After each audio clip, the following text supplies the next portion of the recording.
दास official.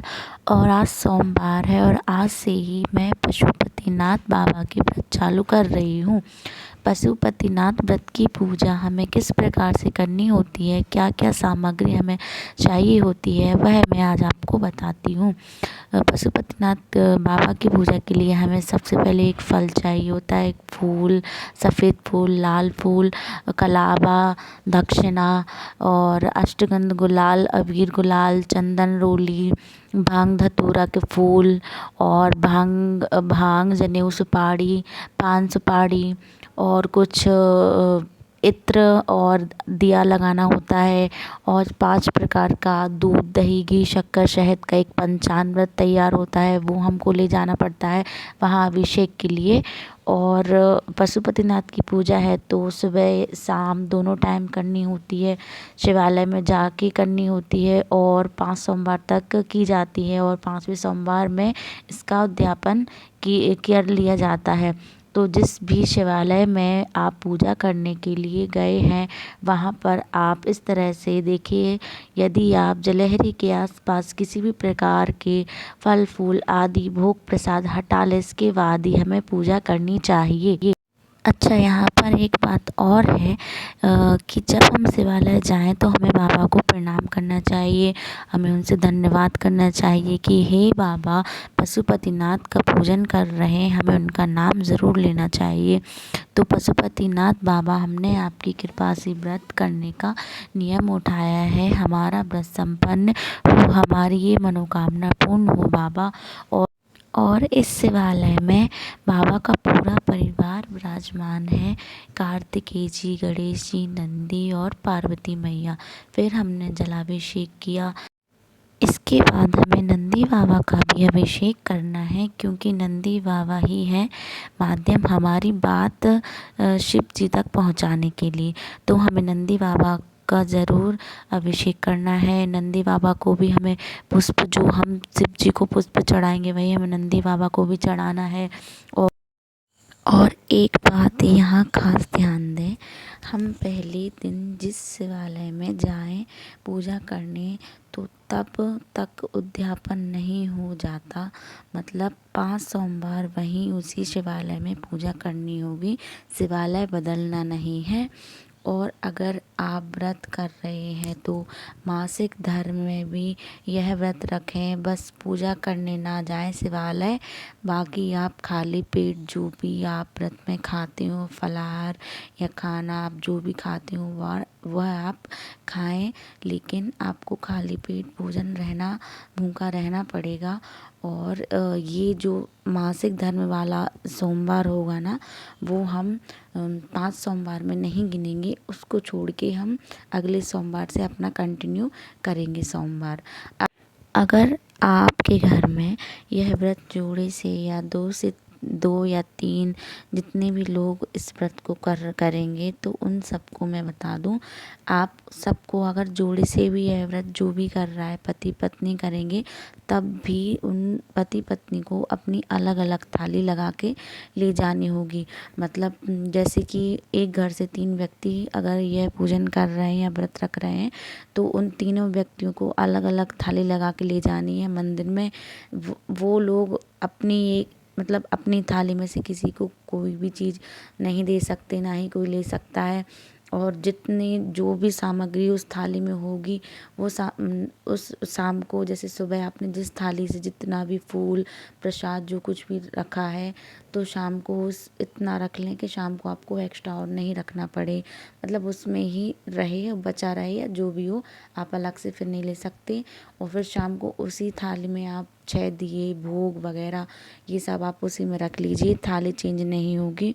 और ना ही आप किसी को अपनी थाली से ना ही दूसरी थाली में से किसी का ले सकते हैं कुछ, और ना ही अपनी थाली से किसी को दे सकते हैं।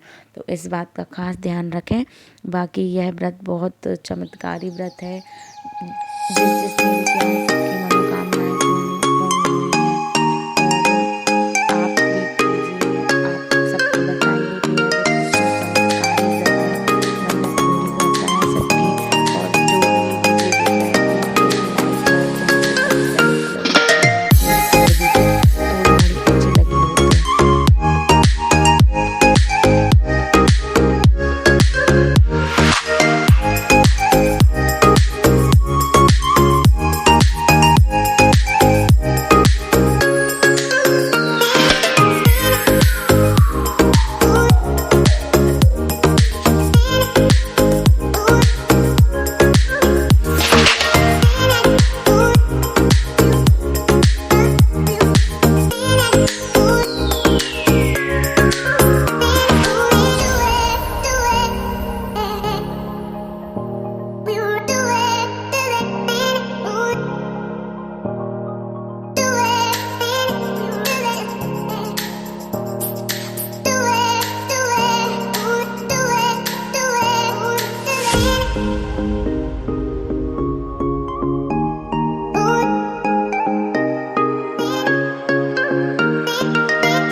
यहाँ से शाम की पूजा शुरू होती है। सबसे पहले आप अभिषेक कर लें, जल ढार लें, जैसे कि सुबह के टाइम किया। और फिर शाम की थाली के लिए क्या क्या लगता है।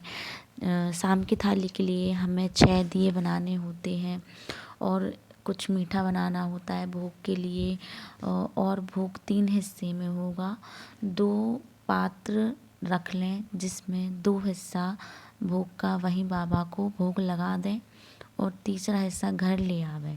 6 दिए बनाने पर 5 दिए हमें एक साथ जलाना है और 5 दिए जब जलाएं तभी हमें जो मन्नत आपने सोची हो, जो मांगी हो, वो बाबा के सामने रखना है कि हे बाबा, मैं आपका ये व्रत आज पूर्ण कर लिया है, तो आप जो भी मन्नत हो वो पूर्ण करें। एक दिया घर ले आएं। जो एक दिया घर पर लाएंगे उस घर पर आकर आपका सीधा हाथ, जो भी आपका घर के आते वक्त सीधा हाथ होता है, उसी हाथ से हम घर के बाहर दिया को जलाएंगे और मन्नत मांगेंगे जो भी आपकी मन्नत हो। और यहाँ एक बात ज़रूर याद रखें, आपने सुबह जिस थाली से पूजा की हो और घर जाकर आप उसको ढक कर रख दें, शाम को वही थाली से पूजा करें। थाली बदलना नहीं है और ना उस थाली को लेकर किसी और मंदिर में जाएं। पानी ज़्यादा मात्रा में लाएं। हमें शिवालय के आसपास साफ़ सफाई करके पूजा शुरू करनी होती है।